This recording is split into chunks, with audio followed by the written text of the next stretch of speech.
Shalom dan selamat pagi kepada semua pendengar Sentapan Firman Tuhan pada pagi hari ini 2 Desember 2022 bersamaan dengan hari Jumat dalam Minggu Advent yang pertama. Injil dan renungan hari ini diambil dari Injil Matius bab 9 ayat 27 hingga 31. Marilah kita bersama mendengarkan. Tuhan beserta kita sekarang dan selama-lamanya. Inilah Injil Yesus Kristus menurut Matius. Dimuliakanlah Tuhan. Ketika Yesus meneruskan perjalanannya dari sana, dua orang buta mengikutinya sambil berseru-seru dan berkata, "Kasihanilah kami, hai anak Daud." Setelah Yesus masuk ke dalam sebuah rumah, datanglah kedua orang buta itu kepadanya dan Yesus berkata kepada mereka, "Percayakah kamu bahwa aku dapat melakukannya?" Mereka menjawab, "Ya Tuhan, kami percaya."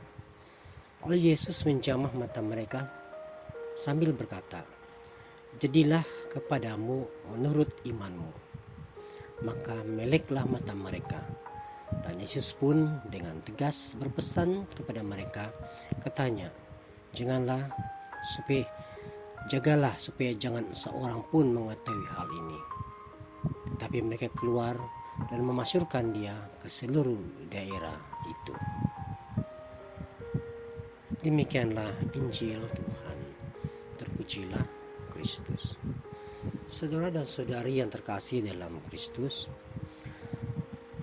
dalam bacaan hari ini ada dua hal penting yang harus dicatat terkait dengan beberapa karya mujizat Yesus, yaitu yang pertama, satu mujizat adalah titik temu antara rahmat Tuhan dengan iman yang dimiliki oleh si pemohon.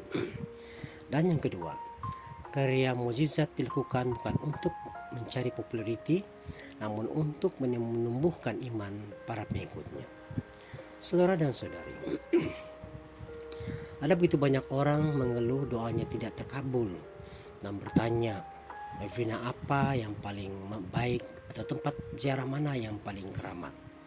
Pendek kata, pengabulan doa menjadi obsesi manusia. Mereka lupa doa adalah penyatuan dan perjumpaan hati antara manusia dengan Tuhan. Ketika kehendak Tuhan berjumpa dengan permohonan manusia, maka pada saat itulah pengabulan doa terjadi. Iman bukan soal perkara kita, yakni bahwa Tuhan kita adalah Bapa yang murah hati, yang akan membukakan pintu ketika kita mengetuk atau akan memberikan ketika kita meminta. Namun, iman yang sejati harus sampai pada satu keyakinan bahwa Tuhan mengetahui segala sesuatu melampaui yang kita pikirkan. Maka dalam iman harus selalu ada kepasrahan kepada kehendak-Nya.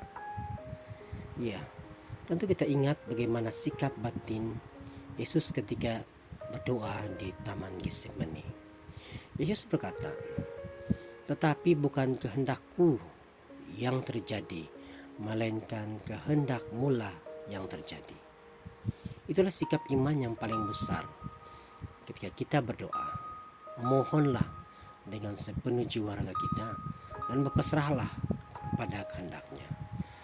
Saudara dan saudari, catatan kedua tentang karya mukjizat Yesus adalah bahwa semua itu dilakukan untuk menumbuhkan iman para pengikutnya. Yesus tidak mencari populariti untuk dirinya dan bukan pujian di mata manusia. Dalam Injil diceritakan berkali-kali bahwa Yesus justru pergi menyingkir ke tempat sepi atau ke tempat yang tidak diketahui orang saat ia dikejar-kejar karena perbuatan ajaibnya.